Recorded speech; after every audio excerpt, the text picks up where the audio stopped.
Et j'ai créé cette entreprise Lighten récemment. Alors, je suis français, j'ai habité plus de 10 ans aux États-Unis, et j'habite en Allemagne maintenant. Et mes copains d'école me disent que j'ai développé un accent québécois. Donc, je m'excuse pour mon accent, mais je suis bien français. Euh, Ça fait plus de 10 ans que je travaille avec les technologies AWS. Euh, c'est ma passion et j'ai créé cette boîte pour essayer d'aider les développeurs et les entreprises à réduire leur empreinte carbone euh, qui est générée par les applications qu'on a dans le cloud. Euh, donc, l'idée de base, c'est que quand on a un serveur qui tourne chez Amazon ou chez les autres, Azure, GCP, peu importe, il y a de l'électricité qui est utilisée et l'électricité, pour la fabriquer, bah, on doit émettre du CO2, qui est différent en fonction de là où c'est, en France, en Allemagne, en Irlande ou en Afrique du Sud. Il y a plus ou moins de CO2 pour la même quantité de kilowatts générés.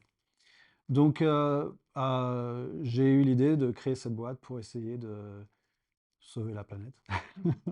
C'est tout.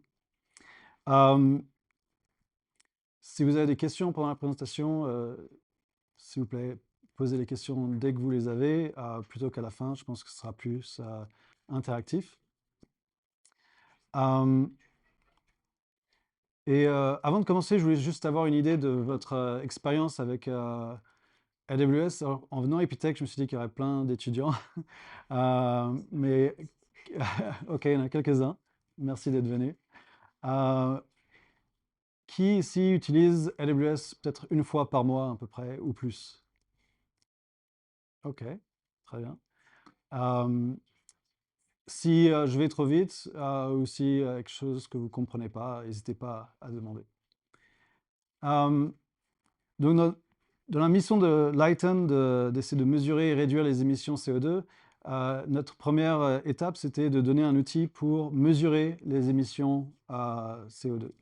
Et pour ça, j'ai construit un SaaS, Software as a Service, et ça paraissait logique de mettre un peu d'énergie et d'effort à construire un SaaS qui lui-même soit durable, plutôt que de conseiller nos clients comment ils doivent faire et nous faire quelque chose de différent.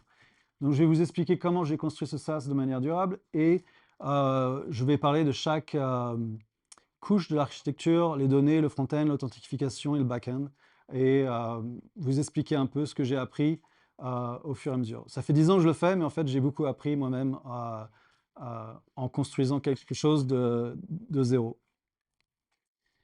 Alors, la manière, ok, je dois dire d'abord, je suis passionné d'AWS, ce sont mes amis, mais je suis aussi très critique. Et quand il y a quelque chose que je n'aime pas, je serai très honnête et je vous le dirai. Et c'est le cas ici. On a un outil qui est très simple à utiliser, c'est AWS Carbon Footprint Tool. Donc tout le monde a accès, c'est gratuit. Et il vous dit combien de CO2 vous avez émis. Et je peux vous dire, c'est zéro. Ok, donc il n'y a pas de problème. Euh, Ce que fait AWS, c'est qu'ils achètent en fait des carbon credits ou ils plantent des arbres en Amazonie, là où il y en avait il n'y a pas si longtemps. Et du coup, voilà, on échange des tonnes de CO2 ici et là, et comme ça, en Europe et aux États-Unis, les émissions sont zéro. Ensuite, si vous déployez des, euh, des applications en Asie ou dans d'autres continents, ils n'ont pas forcément ce genre de système, et là, vous aurez des émissions. Mais pour nous, en Europe, ça ne nous aide pas beaucoup. Ça ne nous permet pas de comprendre l'impact de ce qu'on fait dans le cloud. Donc, il fallait une meilleure solution. Euh, il y a une autre solution qui est open source, qui s'appelle Cloud Carbon Footprint. Ce n'est pas mon outil, mais je le recommande quand même. Donc, c'est une application open source. Vous déployez ça dans votre compte AWS et vous pouvez commencer à mesurer les émissions. Vous trouverez en fait les mêmes nombres qu'avec Lighten, mais avec cette solution open source, vous devez maintenir la solution, être sûr que ce soit sécure, la mettre à jour, etc. L'avantage de Lighten, c'est qu'on fait tout ça pour vous. un inconvénient aussi de cette solution, c'est que vous devez faire tourner en fait un container, un Docker container ou une instance EC2. Euh, et en fait, quand j'ai commencé à réfléchir sur cette idée d'entreprise, j'ai trouvé ce livre qui dit Dashboards are dead. Et voilà, j'ai créé ma première entreprise et mon but est de créer un dashboard et ce livre dit que c'est déjà mort. Euh, et donc j'ai réfléchi un peu à ce qu'il voulait dire et en fait l'idée c'est que un dashboard c'est pas quelque chose qu'on va consulter tous les 5 minutes. C'est pas le WhatsApp ou le Snapchat ou n'importe quelle application qui est assez addictive. Un dashboard, c'est quelque chose qu'on va consulter de temps en temps, avoir une idée de notre impact carbone et ensuite, voilà, on va retourner à notre travail, nos habitudes et juste venir regarder ce dashboard de temps en temps. Donc, il n'y a pas grand intérêt à laisser tourner cette application 24 sur 24, 24 sur une instance EC2.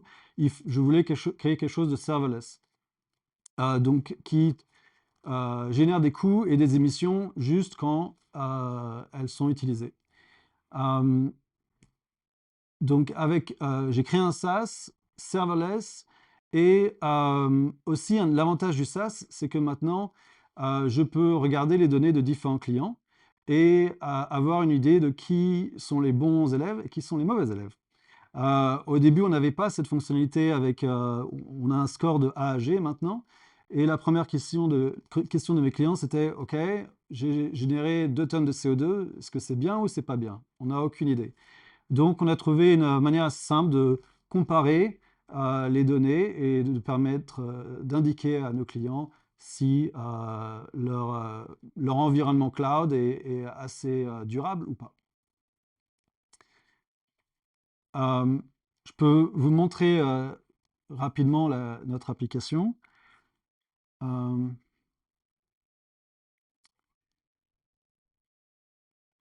voilà. Donc ça, c'est notre dashboard. Vous pouvez voir, et ça, c'est les données en fait de Lighten, mes propres émissions. Donc vous pouvez filtrer par compte, par durée, si vous voulez les 30 derniers jours, 60 derniers jours, quel service vous voulez regarder, quelle région. Et donc voilà, il y a plusieurs diagrammes. Vous pouvez analyser un peu ce qui se passe. Donc je peux voir, par exemple pour moi, Glue est le service qui émet le plus de CO2 dans mon environnement. Tout est, franchement, j'ai passé tellement de temps à optimiser que c'est pas très représentatif. Quand je regarde le dashboard de mes clients, c'est souvent EC2, RDS, ce genre de service qui génère le plus de CO2.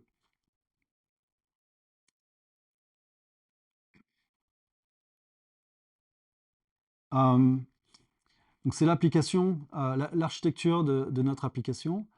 Alors je vais expliquer un peu dans détail étape par étape, mais ça vous permet de voir tout sur un slide. Euh, et ok. Vous arrivez à voir le pointeur? Ok. Donc ce que fait un utilisateur, il va sur le site lighten.com. Donc déjà, bon, c'est pas sur le diagramme, mais on utilise le service DNS de AWS, c'est Route 53.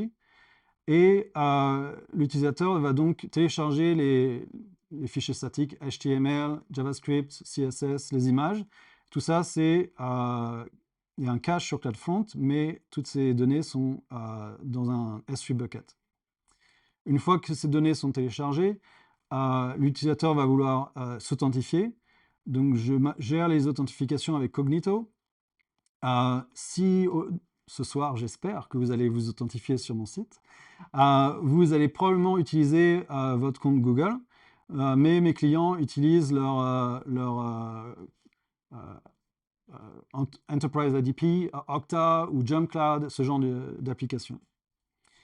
Une fois que l'utilisateur est authentifié, le browser va envoyer des API requests par la API Gateway et ça passe par Lambda Dans DynamoDB, je garde toutes les informations sur la configuration de mes clients, euh, comment ils ont configuré leur application. Mais toutes les données CO2, je les garde en fait en dehors de mon compte AWS pour l'instant. C'est sur MongoDB. Euh, J'aime bien MongoDB parce que en fait, on peut choisir où eux ils storent les données. On peut choisir le cloud. L'intégration est vraiment bonne et je vais en parler un peu plus tard. Euh, et donc, tous les jours, j'ai un service qui va aller se connecter au compte de mes clients. Donc ça, c'est une CloudFormation Stack que je demande à mes clients de déployer dans leur environnement. Et ça me permet de récupérer les données dont j'ai besoin pour calculer les émissions CO2. Est-ce que vous avez des questions? Non? Ok. Donc ça, c'est l'architecture d'un haut niveau. Euh, Maintenant, on peut regarder un peu de plus près comment j'ai géré la partie données. Euh, la partie données et la partie authentification, je pense que c'était vraiment le plus compliqué dans cette application. Euh, alors, pour pour calculer les émissions CO2, j'utilise les données qui viennent on dit le CUR, AWS Cost and Usage Reports, CUR, CUR. Et donc, c'est des millions de lignes dans des fichiers Parquet ou CSV qui contiennent ce genre de données, une date, le numéro de compte, la région, le service, le détail de l'activité, en fait, le usage type, l'unité, la devise, la quantité. Donc là, c'est par exemple, c'est la quantité de données en gigabytes envoyées en dehors du compte et le coût. Et en fait, ça c'est donc j'ai juste besoin de à peu près 11 colonnes pour calculer les émissions. Euh, mais il y en a 113 et il y a des millions de lignes et ça devient très rapidement une quantité de données très importante. Et en fait, à la fin, on fait juste quelques additions et multiplications pour calculer le CO2, mais ça peut devenir très rapidement très lent et générer beaucoup de CO2 si on ne fait pas ça de manière efficace. Donc là, je montre un peu comment on calcule le CO2. Donc pour chaque ligne de données, je regarde la région et pour chaque région, je peux trouver combien de CO2 est émis pour chaque kilowatt.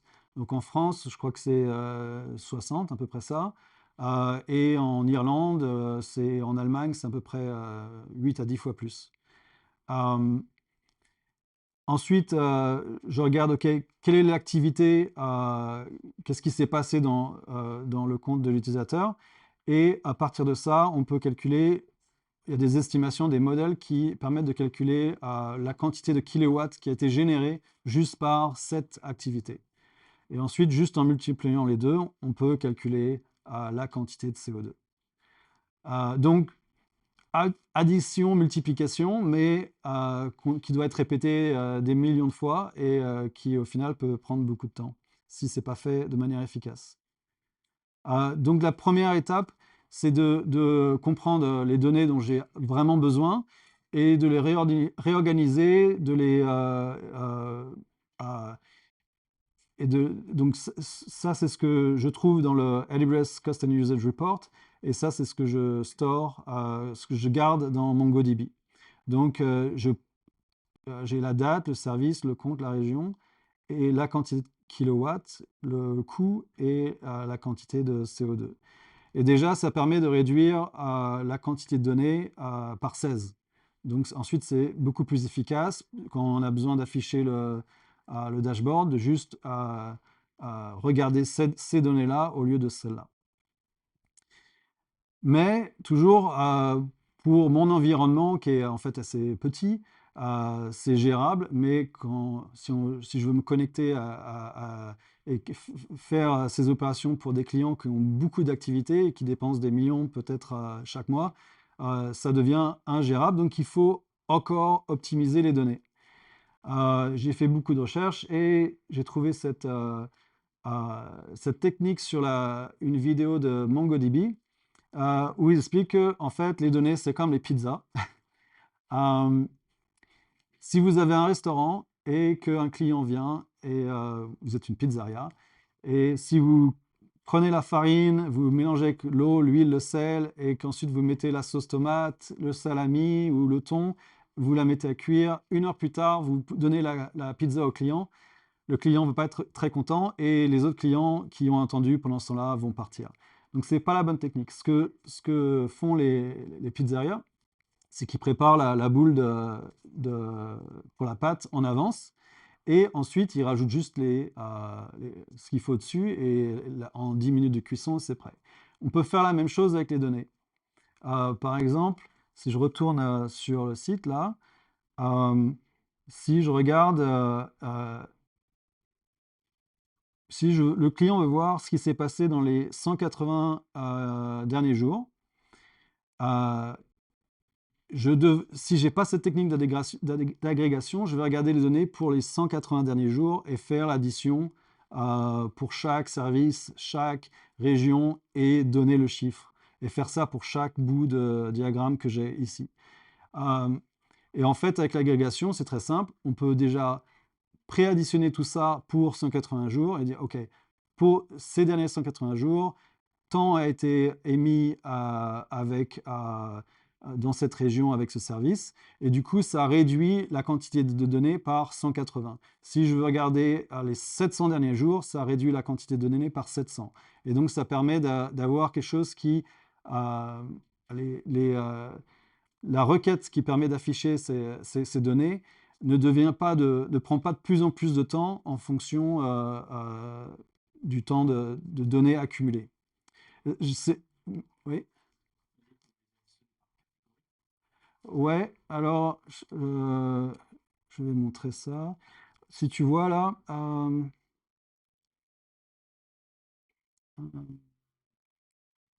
je garde quand même par catégorie parce que j'ai toujours ces filtres compte, région, service. Mais je regroupe par temps. Donc là, j'ai j'ai les données avec tous les détails pour chaque jour, chaque service, chaque région. Et là, en fait, j'ai un exemple où je montre, j'ai agrégé toutes les données pour les 90 derniers jours, mais j'ai toujours ça pour chaque région, chaque service, chaque account. Mais déjà, ça me permet de réduire la quantité de données de manière significative. Euh, ok. Euh, j'ai adoré travailler avec MongoDB. Je me suis dit, oh, peut-être que je vais faire autre chose que AWS. Finalement, j'ai trouvé un autre truc. Euh, mais on doit se séparer bientôt. Je vais vous expliquer pourquoi. Ce que j'ai vraiment aimé, c'est que, voilà, en fait, c'est pas dans mon compte AWS, mais c'est quand même dans le cloud. On peut choisir, en fait, où est la base de données. On choisit AWS, Azure, GCP, on choisit la région. Et donc, ensuite, il y a des intégrations cloud natives qui sont vraiment sympas. Je n'ai pas besoin de garder un username and password et mot de passe. Il y a une intégration avec le IAM Roles qui permet en fait juste de s'authentifier, accéder à la base de données sans mot de passe, ce qui est vraiment sympa. La performance est géniale et il y a des intégrations au niveau du réseau qui sont intéressantes. Et il y avait une option serverless qui était très important pour moi en tout cas. Mais je pense que comme mes factures étaient à peu près d'1 centime par mois, ils se sont dit, ce mec-là, il ne va pas beaucoup aider notre business. Et je pense que les autres utilisateurs de serverless probablement coûté plus d'argent que leur rapportait. Et donc, ils ont arrêté cette option. Euh, Serverless, ça veut dire qu'en fait, il y a pas de serveur qui tourne 24 sur 24. C'est la base de données, elle est utilisée, elle tourne juste quand j'ai besoin de faire une requête et d'obtenir des données en retour. Maintenant, la plupart des bases de données et ce que fait maintenant Mongo, c'est juste, voilà, on peut acheter un serveur avec une spécification, tant de CPU, tant de RAM, et qu'on l'utilise ou qu'on ne l'utilise pas, le truc il reste là et il est allumé non-stop. Euh, et donc ça génère du CO2 même quand je ne l'utilise pas. Et ça paraît un retour en arrière par rapport à là où j'essayais d'aller. Euh, donc, je vais migrer et changer cette partie de mon architecture. Euh, pour résumer un peu, l'idée c'est de réduire la quantité de données le plus possible, le plus tôt possible, essayer de pré-agréger les données et aussi, c'est pas vraiment spécifique aux données, mais en fait, quand j'ai construit mon application, je me suis rendu compte qu'il y avait des fonctionnalités qui n'étaient pas super intéressantes, mais qui me forçaient à garder plus de données et ralentissaient tout. Et en fait, je me suis rendu compte que juste en éliminant ce truc qui servait à pas grand-chose, permettait de simplifier beaucoup de choses.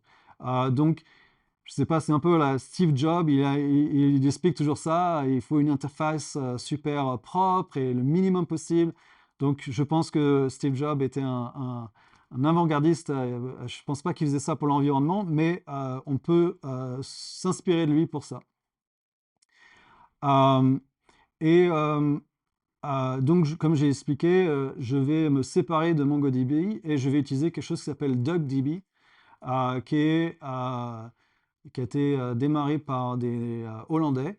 Et c'est vraiment une super technologie open source qui permet en fait de faire tout ce que faisait MongoDB, en tout cas pour mon cas. Et ça me permet aussi de me débarrasser de Athena et Glue. Je ne sais pas si je reviens là. Ça, c'est la stack que je donne à mes clients. Et un des retours que j'ai eu de mes clients, c'est que c'était trop. Il y a trop de code dans la stack, c'était trop compliqué. Et en fait, avec DuckDB, je vais pouvoir enlever Athena, enlever Glue et réduire la quantité de choses que je demande à mes clients de déployer dans leur compte. Et je pense que ça aidera à l'adoption de mon service. Et du coup, avec DuckDB, il y a un système de déploiement serverless. Est-ce que Ce- c'est possible du coup, ce système-là? Enfin, bon, après, si dans tous les cas, on perd avec MongoDB. Alors, en fait, ce qui est, avec DuckDB, ils disent c'est un in-process database. C'est une librairie que tu peux utiliser et tout est gardé en mémoire. Ensuite, il y a deux options. Soit j'arrive à gérer d'avoir vraiment une quantité de données qui tient dans la mémoire, soit ils peuvent juste garder des données dans des fichiers locaux, mais ce n'est pas une base de données traditionnelle comme MySQL ou les autres. Et en fait, ça s'adapte bien à ce que je fais. C'est spécialisé les analyses de données. C'est pas quelque chose que j'utiliserais pour insérer et modifier des données de manière live. Donc c'est plus spécifique à mon cas et je pense que ça marchera mieux.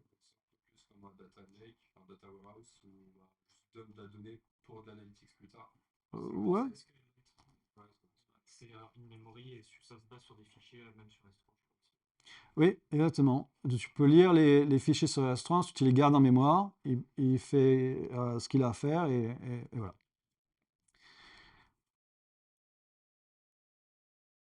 OK. Alors, ça, c'est la partie donnée. Ensuite, on peut penser à comment optimiser tous les aspects d'une application. Quand j'ai commencé à m'intéresser à l'aspect durable des applications que je construisais dans le cloud, j'ai lu ce livre d'un Anglais, Tom Greenwood. C'est assez facile à lire, c'est pas très long, je vous le conseille. Euh, et euh, et c'est un des pionniers dans le secteur. Et il a créé un site, en fait, euh, qui, comme Lighten permet de donner un score de A à F, dans leur cas, mais c'est juste pour le front-end. Ok, avec Lighten, nous, on regarde le back-end aussi. Est-ce que quelqu'un se sent d'essayer son site internet pour voir quel score vous entendez? Atheos, est-ce que vous tentez? C'est encore l'ancien site qui est un nouveau site. On essaye la ville de Strasbourg. C'est atheos.io. Ok. Donc, en fait, ça n'accède pas au back-end. Il regarde juste la quantité, la taille des images, la taille du JavaScript, et ensuite il compare ça à d'autres sites. Félicitations, vous êtes meilleur que la moyenne.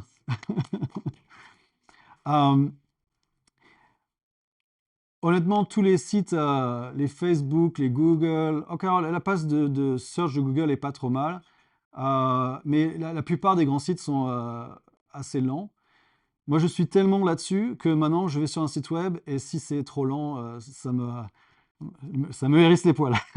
J'ai voulu réserver une chambre chez Marriott et le site web était tellement lent que, je sais pas, moi, je vois ça tout de suite maintenant et ça me donne une mauvaise impression tout de suite. Mais bon, je pense que l'utilisateur lambda n'est peut-être pas aussi regardant.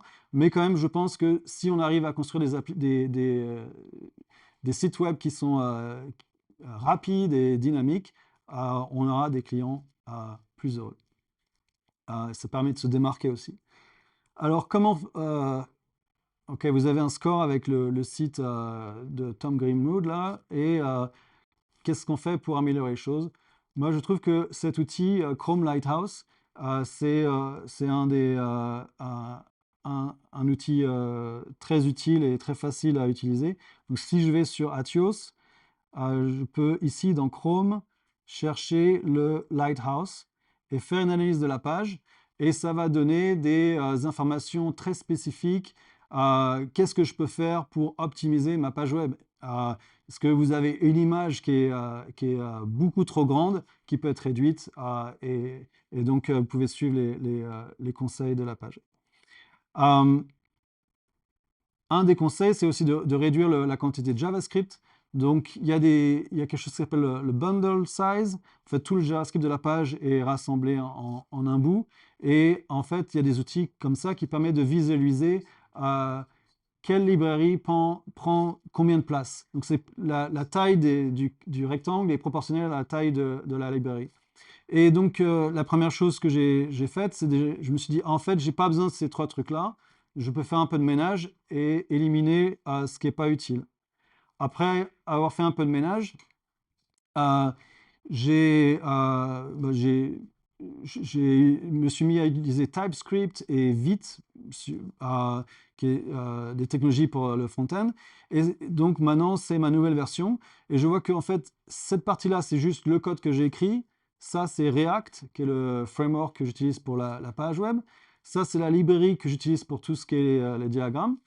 Et ce gros bout-là, qui est plus de 60% de la quantité de code de ma page web, c'est pour ces trois petits écrans d'authentification. Donc, pas super efficace. Ce sont des librairies AWS Amplify. Donc, il faudrait que je le change, mais bon, bien sûr, ça prend du temps et personne ne s'est plaint de ça. Mais bon, si je devais reconstruire cette application web de zéro, je commencerai peut-être pas avec AWS Amplify pour ces trois petits écrans login.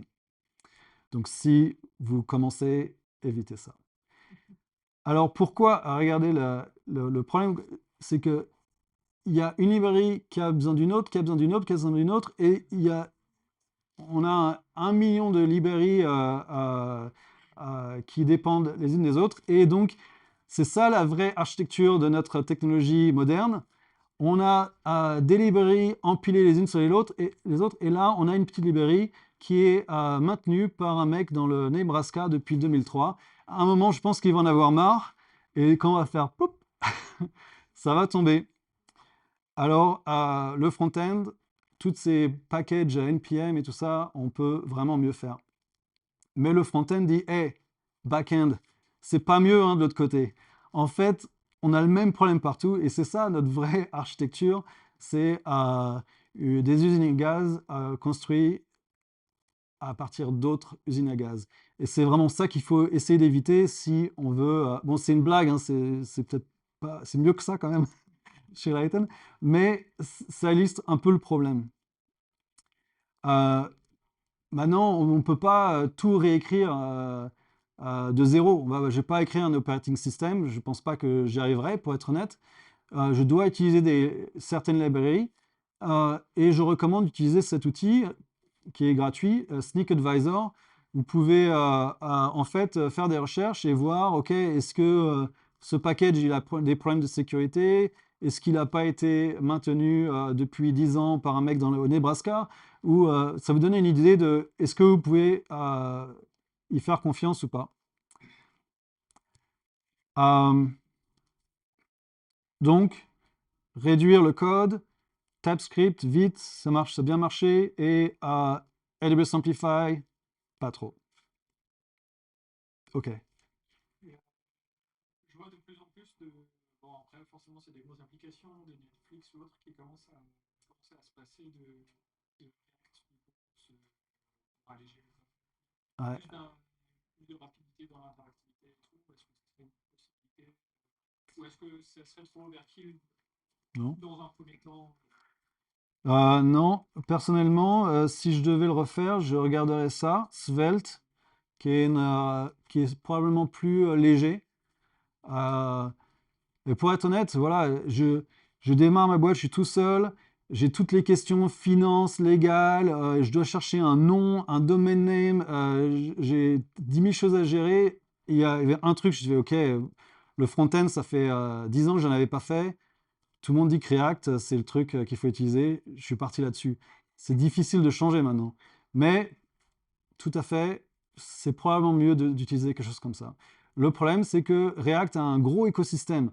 Donc, si tu pars là-dessus, peut-être qu'il faudra que tu fasses plus de choses par toi-même. Et, bien ou mal, tu n'auras pas des millions de librairies à utiliser. Du coup, regardez peut-être pour du SSR aussi, enfin, le server-side rendering. Parce que du coup, là, le code renvoyé au front est un peu plus léger. Ouais, mais du coup, tu as besoin d'un serveur qui est disponible pour faire ça aussi.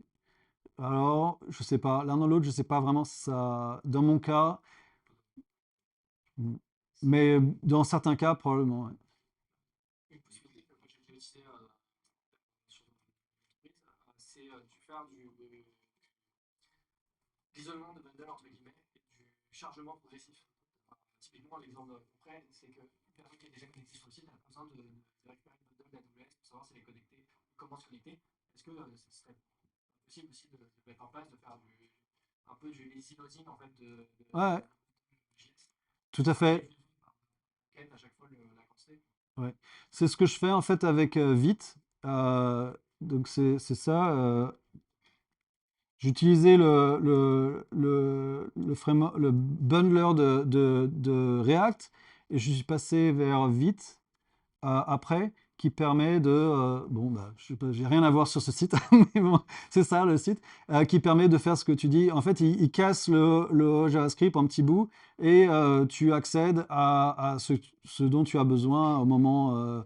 donc, par exemple, toute la partie d'authentification, je le donne au début, et puis quand tu es authentifié, l'utilisateur peut avoir la partie, la librairie pour les diagrammes, ça peut venir après.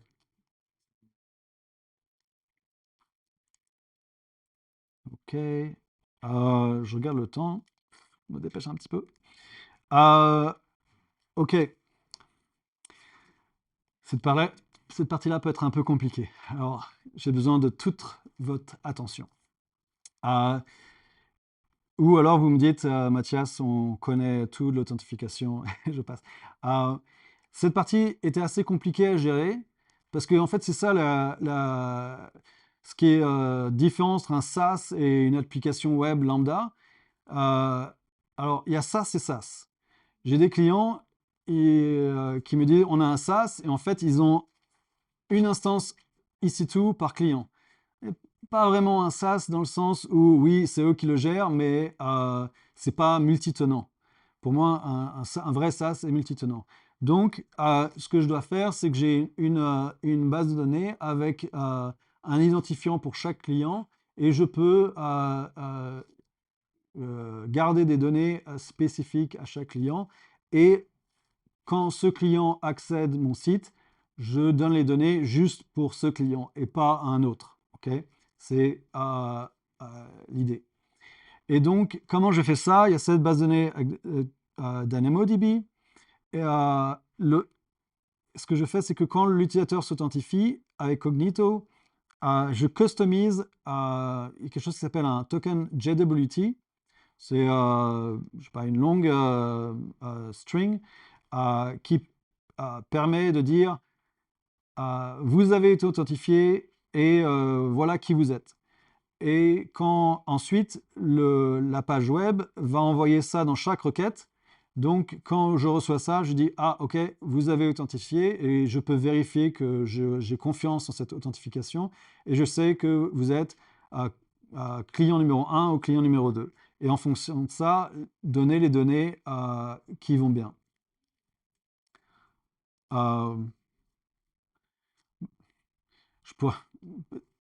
Je pourrais peut-être aller dans plus de détails, mais manque de temps. Je ne sais pas si vous avez des questions spécifiques là-dessus. Oui.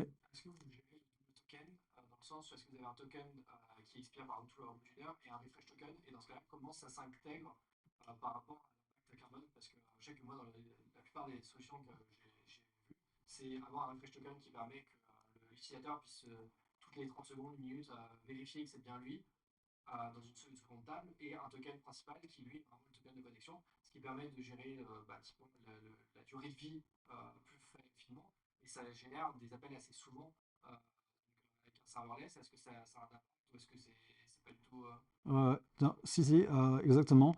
Tout ça, c'est géré par Cognito. J'ai pas eu besoin de faire travailler trop là-dessus. Il y a des paramètres, c'est tout. Et la librairie qui utilise la moitié de mon code, qui travaille de main en main avec Cognito. Mais j'ai pas eu beaucoup de problèmes avec ça. Mais peut-être ce que je peux ajouter, c'est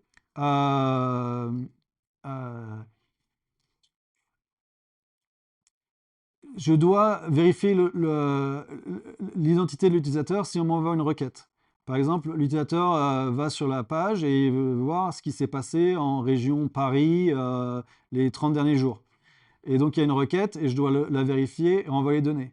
Et donc, peut-être, ça ne répond pas vraiment à ta question, mais c'est lié. C'est en fait pour éviter le nombre de données de requêtes que je reçois, j'ai décidé en fait que comme le cœur, le Custom Usage Report, ne met pas les données à jour plus d'une fois par jour, grosso modo, si j'ai donné les données une fois au client, je dis au client de les garder. Comme ça, ils ne reviendront pas vers moi pour en redemander.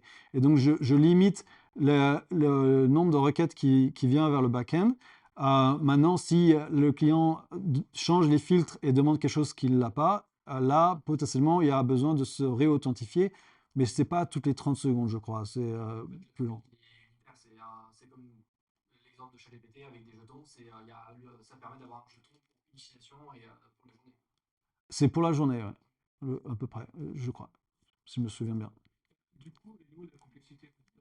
Ah, j'ai trop simplifié, je crois, parce que j'ai passé des semaines et des mois dessus. Mais déjà, la complexité, déjà de ne pas se louper. Le risque, c'est de donner de mauvaises données aux mauvais clients. De comprendre comment organiser les données dans la table. Là. Bon, au début, j'utilisais pas Cognito, j'étais parti avec Okta.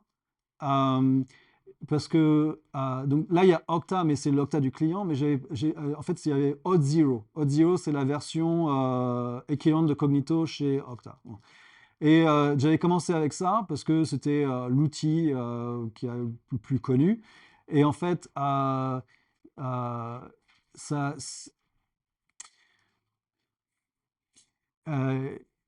j'ai pas lu les petits détails dans le page pricing, Et en fait, je me suis rendu compte que si je veux faire une application multi-tenant, il fallait que je paye 150 euros, 300 euros par mois. Donc ça m'a un peu découragé. Ça marchait au début pour un ou deux clients et en fait après j'ai dû migrer vers Cognito qui me permet de faire tout ça de manière plus efficace. Euh, L'intégration avec les clients, c'est un autre partie à gérer qui peut être assez complexe. Euh, euh, le Google EDP, c'est quelque chose d'autre à configurer. Alors, je croyais que c'était gratuit, ça aussi, mais si un jour j'ai des millions d'utilisateurs, il faut payer aussi. C'est pas gratuit. En fait, il n'y a rien de gratuit. Euh, et ouais, j'ai fait pas mal d'itérations, pas mal de changements au fur et à mesure. Euh, euh, ouais. Bon, je fais peut-être pas justice à autant que j'ai passé dessus, mais au final c'est vrai que c'est beaucoup moins compliqué que toutes les étapes par lesquelles je suis passé. Ok, back-end. Euh, alors, je crois que je parlais avec toi au début et tu me disais qu'à l'Epitech, c'est une école de bas niveau. J'ai pas très bien compris au début, mais en fait, par bas niveau, tu voulais dire C++. C'est pas le level programming. Voilà. Euh, Et en fait, ces langages bas niveau sont très bons pour l'environnement. Il y a une équipe de chercheurs portugais, je crois, qui ont fait des analyses pour différents langages de programmation et ils ont trouvé qu'est-ce qui est plus efficace que d'autres. Donc, ils ont gardé différentes catégories, la quantité d'énergie utilisée, le temps utilisé et la quantité de mémoire utilisée. Et bon, moi, je connaissais beaucoup Python et JavaScript Node, donc j'ai commencé avec ça. Et euh, la plupart de mon code est dans une Lambda function. Donc en fait, je peux faire utiliser pas mal de langages, il y a pas mal de possibilités. Mais au final, je pense Go, pour moi, c'est le bon rapport complexité et efficacité. Euh, euh, j'ai passé peut-être, je me suis dit, oh, je vais commencer avec ce que je connais.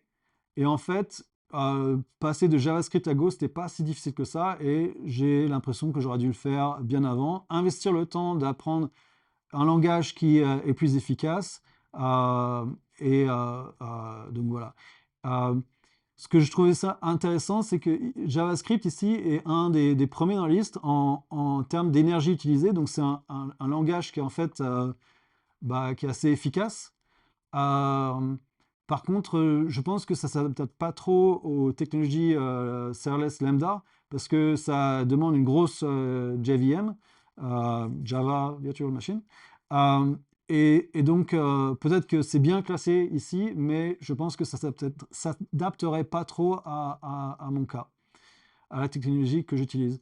Donc, Go, en fait, ça marche super. Et je vois vraiment la différence en termes de performance pour mes requêtes. La génération des réponses aux clients sont beaucoup plus rapides maintenant que j'utilise Go.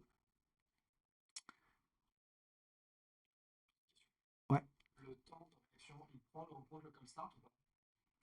Alors, tada! Euh, Il y a ce site web. Il est là, Léa. Il y a ce site web qui répond exactement à cette question. Le call start, c'est quoi? C'est en fait le temps que la fonction lambda met pour être prêt à faire quelque chose. Donc, euh, ça prend du temps pour démarrer en fait le bout de software avant de commencer le code qu'on a écrit. Et en fonction du langage qu'on utilise, euh, ces call starts sont différents. Et ce site web permet à quelqu'un qui a fait une analyse et s'est mis à jour régulièrement pour toutes les différentes combinaisons de configuration de Lambda. Donc C++, langage bas niveau, très bon. Pour moi, peut-être un peu compliqué à utiliser. Je ne me sens pas trop de me mettre au C++, mais Go est pas trop mal au niveau. Donc ça, c'est le call start. Donc 12 millisecondes pour le C++, 49 pour Go. Et Java 130. Donc, c'est ce que j'expliquais tout à l'heure. C'est pas très adapté aux technologies lambda. Et donc, ce site web permet de voir un peu exactement ce que tu demandais. Ensuite, vous pouvez regarder en fonction de la mémoire. C'est que US East 1. La plupart de mon code tourne en région parisienne et je trouve que mes call starts sont un peu plus longs que ceux qui sont affichés là. Mais grosso modo, c'est à peu près ça. Donc, je recommande ce site si vous voulez commencer à utiliser des lambda functions avec un nouveau langage. Quelque chose qui était assez intéressant, encore une grande perte de temps, mais je transmets mes échecs avec vous, donc vous ne referez pas les mêmes erreurs que moi. Il y a un moment où j'ai commencé à me dire, OK, il faut que j'élimine MongoDB, et j'ai commencé à remplacer 2-3 trucs, et je, je me suis rendu compte que maintenant, mes réponses étaient beaucoup plus lentes que celles de Mongo. Et pourtant, c'était quasiment les mêmes données. Donc, j'ai cherché à comprendre ce qui se passait, et je me suis rendu compte, ah bah voilà, Mongo, il compresse les données, et moi, je ne les compresse pas. Donc, mes données, pour les mêmes données, ça prend beaucoup plus de place. Donc, envoyer 250 kilobytes, ça prend plus de temps que 10 kilobytes. Et donc, il faut que je les compresse. C'est logique. Eh ben non. Après avoir passé quelques jours à implémenter différentes méthodes de compression, le gzip, le brotli, le zstandard, je me suis rendu compte qu'en fait ça prenait plus de temps que quand ce n'était pas compressé.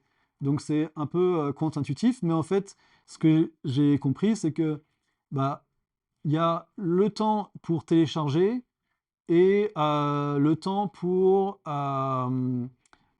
compresser. En fait, si je compresse les données, je vais devoir compresser les données d'abord avant de les renvoyer. Et en fait, la compression elle-même prend beaucoup de temps. Et comme je fais ça dans une lambda function, je me suis dit, bon, c'est peut-être juste pour ça que c'est pas efficace.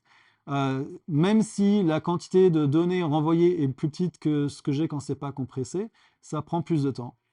Alors je me suis dit, il y a ce AWS REST API Gateway pour 15 € par mois, et il vous fait la compression. Mais c'est pas mieux, donc ça sert à rien. Donc, perte de temps, je reviens à la case départ, c'est mieux de ne pas compresser les données. En tout cas, dans mon cas, faites votre propre benchmark. Hein. J'ai pas passé beaucoup de temps à faire cette feuille Excel. C'était pas. Mais l'idée, c'était que la compression n'était pas très utile dans mon cas. Alors, qu'est-ce que je fais? Je me suis dit, en fait, j'essaie d'améliorer je passe du temps là où il ne faut pas. Je devrais plus passer de temps à améliorer la structure des données que je renvoie plutôt que d'essayer de les compresser. Donc, par exemple, les dates, j'avais une longue date avec année, mois, jour, seconde, heure, blablabla, millisecondes. Je n'ai pas besoin de ça. Tout ce que j'ai besoin, c'est la date de départ et la date de fin. Et si on regarde mes diagrammes là, j'ai besoin juste de la date de départ et la date de fin. Je n'ai pas besoin de 10 000 dates dans les données que je renvoie. Aussi, si vous émettez 2 tonnes de CO2, vous n'êtes pas intéressé au gramme près. Donc en fait, j'arrondis les données quand je les renvoie. Si vous êtes au niveau de la tonne, les grammes, je les fais passer comme ça, et ça réduit la quantité de données renvoyées, et ça ne change pas en fait ce que vous voyez de votre côté. Donc il y a beaucoup d'optimisations que j'ai fait comme ça, et pour 70 kilobytes de données compressées, je peux transformer ça en juste 22 kilobytes qui n'est pas compressé, et ça va 16 fois plus vite. Donc, en fait, la solution pour moi était là, de juste nettoyer un peu les données que je renvoie et ne pas les compresser. Et aussi, garder un cache des données dans le browser comme ça, si l'utilisateur a besoin de revoir les mêmes données dans le même jour, je n'ai même pas besoin de demander au serveur, ils sont déjà dans le browser.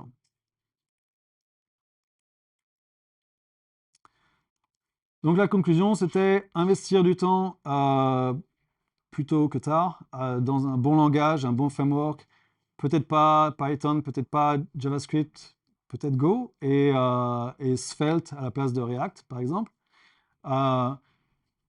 Passer toutes les décisions au crible, vraiment se demander est-ce que cette fonctionnalité ou cette technologie vaut vraiment la valeur qu'elle ajoute. Et tout mesurer, tout comparer, faire des benchmarks, ça m'a permis de vraiment comprendre qu'est-ce que je pouvais améliorer. OK.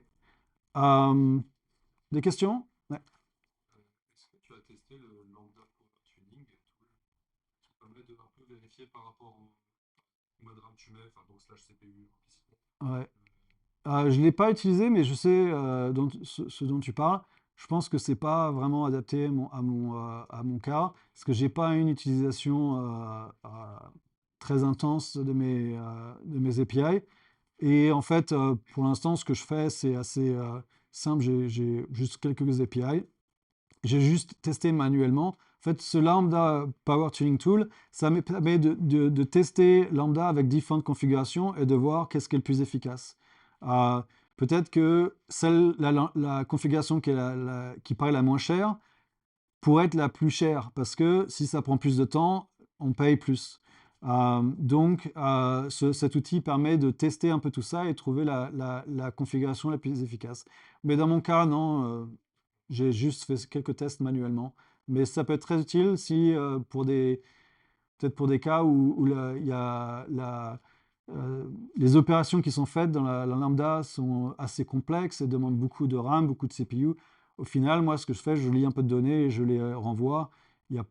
Si je voulais faire quelque chose comme la compression de données avec le gzip, machin, ça, par exemple, ça aurait pu avoir plus d'intérêt. Mais je ne le fais pas. Donc, voilà. OK.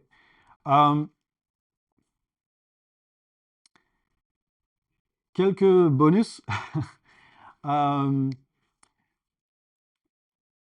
Après avoir optimisé tellement de choses dans mon compte, je me trouve à optimiser des trucs, voilà, je n'aurais même pas pensé à le mentionner à un de mes clients. Mais pour moi, les NAT Gateway étaient devenus le service qui était devenu le plus cher dans mon compte. Okay, c'est probablement peanuts ou quasiment rien pour la plupart de vos environnements cloud. Mais pour moi, comme tout le reste était optimisé, c'est ce qui ressortait sur mes factures.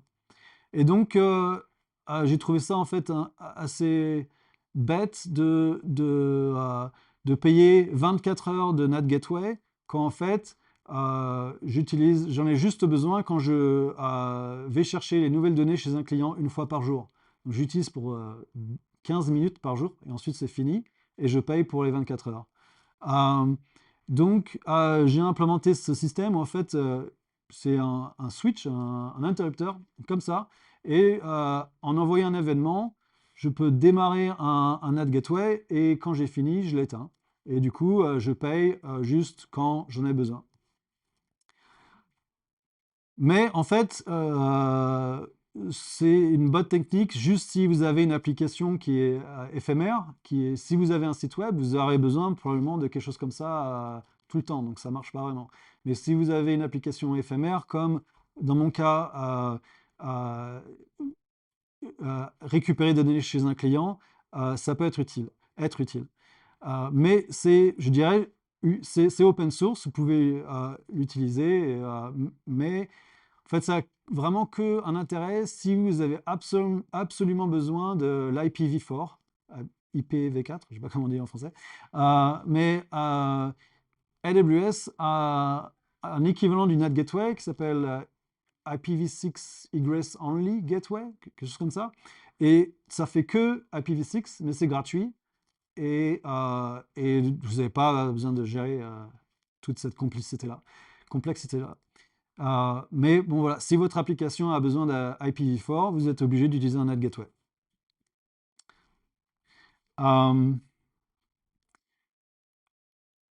Donc ça, c'était pour la partie mesurée et puis la réduction des coûts, la réduction de l'optimisation de l'application.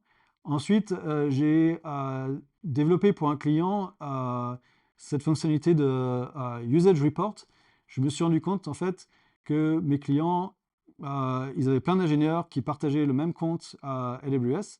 Et puis les gens viennent, ils repartent, et puis ils oublient leur truc. Et au final, il y a plein de trucs qui restent et on ne sait pas qui est à quoi et quoi est à qui. Et on paye pour un paquet de services AWS qui ne sont absolument pas utilisés. Et donc j'ai fait construire une application qui, en fait, en taguant les ressources, qui permet de dire à chaque utilisateur, toutes les 2 semaines, ils reçoivent un email comme ça, et qui explique, voilà, toi tu as cette EC2 instance, ce bucket, ça coûte ça, et j'ai des petites icônes qui disent, voilà, bah ça, tu l'as pas touché depuis 2 semaines, donc peut-être tu peux l'éteindre. Et leur manager ensuite reçoivent un email avec un résumé et ils voient OK pour mon équipe. Et des fois, voilà, ils identifient très rapidement 15-20% de réduction de coûts. Ce client-là n'est pas forcément intéressé par le côté environnement, mais est plus intéressé par le côté réduction de gâchis, en fait. Et depuis qu'on a commencé, ils ont économisé à peu près 2 millions de dollars.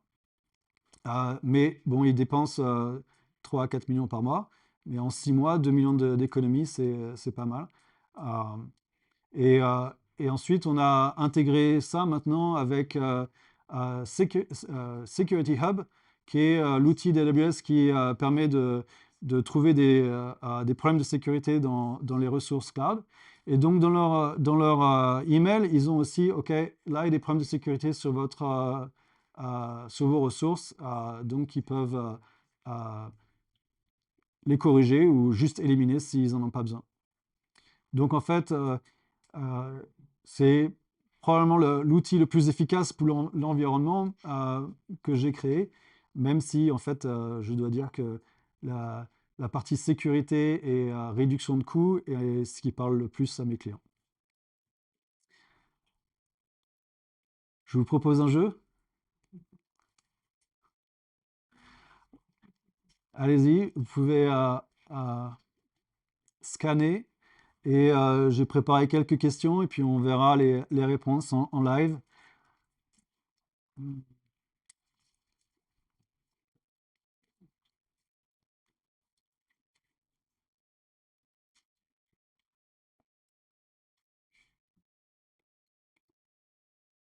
C'est bon? Ok. Ah ok, pardon.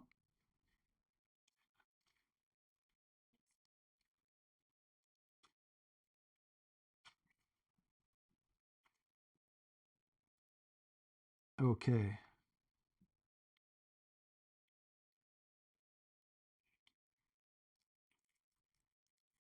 Vous n'êtes pas d'accord?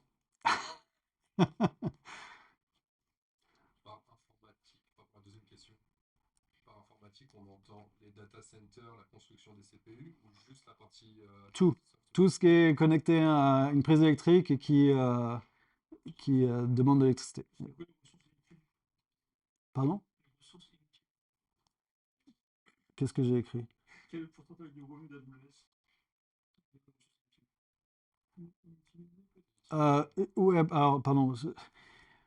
À la maison, chez moi, on parle anglais, français, allemand, chinois, et des fois, j'ai pas les meilleures expressions. Pas inutile, c'est ouais, inutilisé ou qui n'a pas de valeur ajoutée à l'entreprise. Alors, personne pense que l'Oregon est une région verte. Qui a déjà été en Oregon? Non? Ok. Très belle région.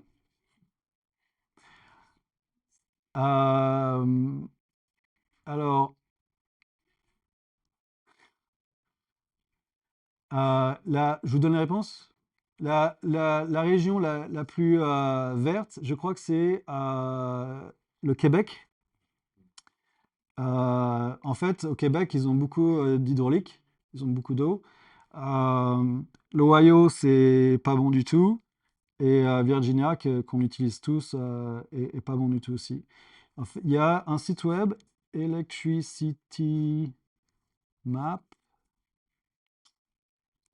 qui est assez intéressant. Je ne sais pas si vous connaissez. Ça permet de voir en fait pour chaque pays l'intensité carbone. Donc là en France, 21 grammes par kilowatt. Et on peut voir comment c'est produit. Donc par exemple ici, nucléaire en France, la Pologne, beaucoup de charbon. Et si je vais voir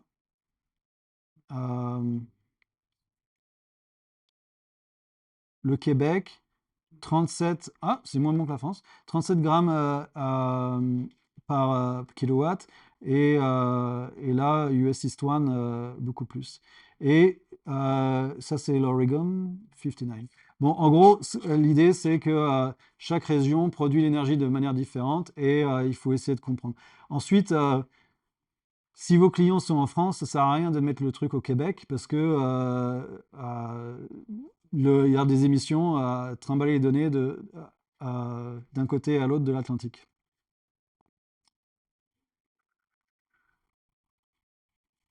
Mais bravo aux 4 qui ont trouvé.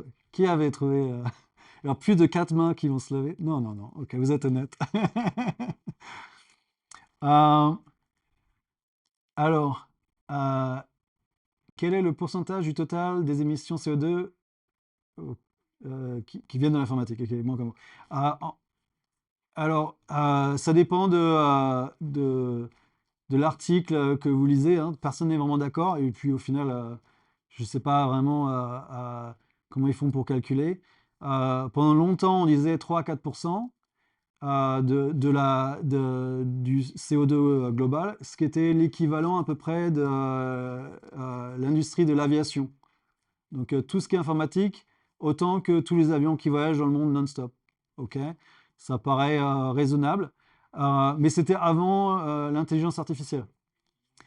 Et maintenant, je ne sais pas si vous avez vu si Amazon et Microsoft achètent des, comment on dit, des nuclear plants, des usines nucléaires, merci. Ça donne une idée de la quantité d'électricité dont ils ont besoin. Donc, je ne sais pas si les estimations il y a quelques années étaient correctes, mais elles ne le sont plus maintenant.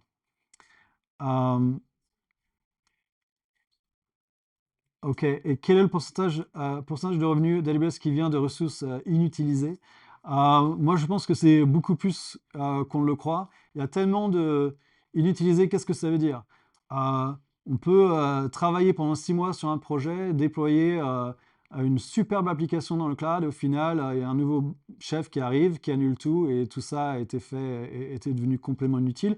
Ou alors c'est peut-être une instance qui avait été oubliée depuis des années, ou il y a plein de, ou peut-être une instance qui est beaucoup plus forte, avec plus de CPU et plus de mémoire qu'elle en a vraiment besoin. Il y a tellement de manières de faire du gâchis dans le cloud. J'adore le cloud, mais c'est vrai que en fait, en quelques clics, on peut gâcher très rapidement, et c'est ce qui m'inquiète un peu. Voilà, voilà. Vous pouvez télécharger les slides et visiter mon site internet et mesurer vos émissions de carbone dès demain.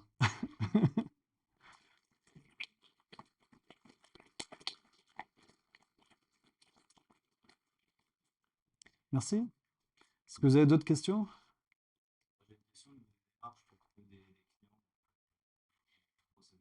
Alors, en fait, je me suis dit que j'allais faire le tour des AWS User Group et présenter ce que j'ai fait aujourd'hui. Non, sérieusement, je vais être honnête, je fais pas assez de marketing ou de sales. Je suis un ingénieur et donc pour moi, c'est la manière la plus naturelle de faire parler de mon application en venant partager ce que j'ai fait.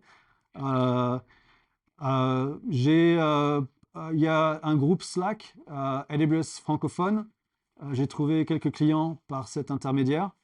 Euh, j'ai juste mis un post. J'ai cette application.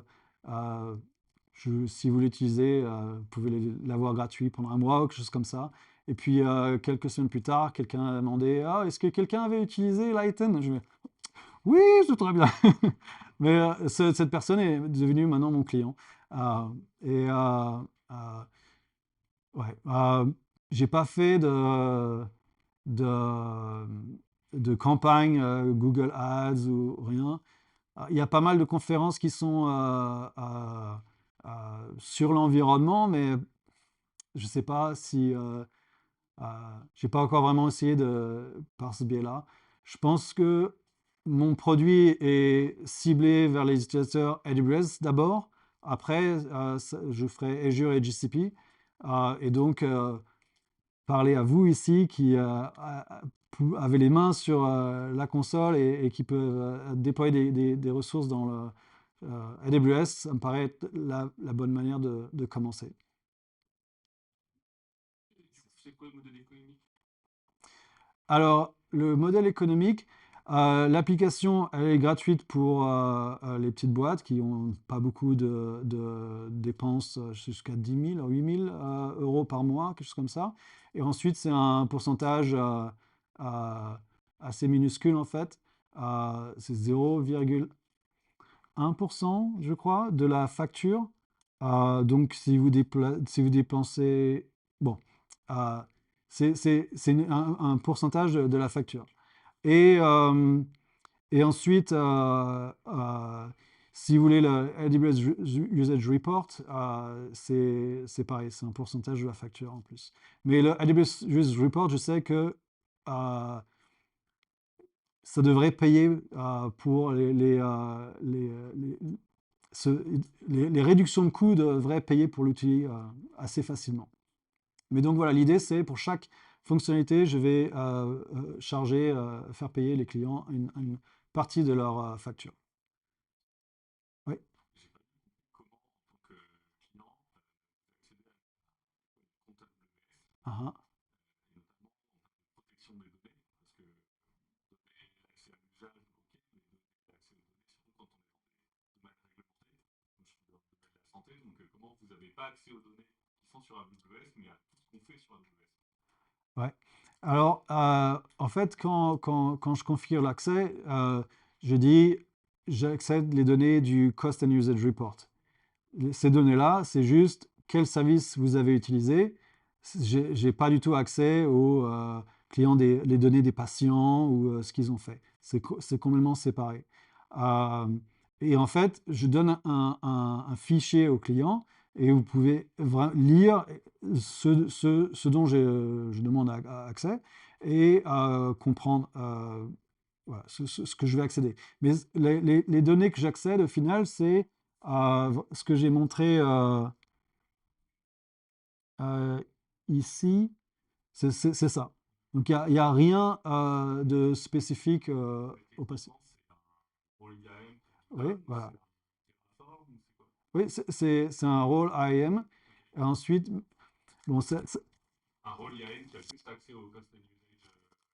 c'est un peu plus compliqué que ça, mais j'expliquais, je vais changer ça pour simplifier ça. Mais la- en fait, je déploie tout ça chez le client et le rôle IAM, il me donne la permission de faire des queries avec Athena. Et Athena est l'outil qui lit les données et j'obtiens la réponse. Mais dans le futur, j'aurai juste un rôle IAM qui me permet de lire les données dans S3. Il n'y aura que ces deux choses-là. Ok, Ok. donc après, il y a quand même un service à faire tourner sur votre compte. Aujourd'hui, c'est juste Aujourd'hui, oui, il y a Athena et Glue et je vais éliminer ça pour simplifier les choses. Ouais.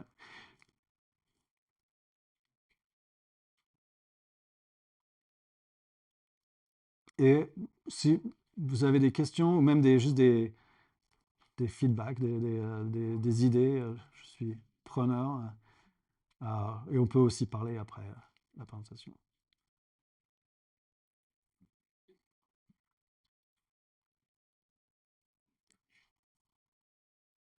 OK. Merci.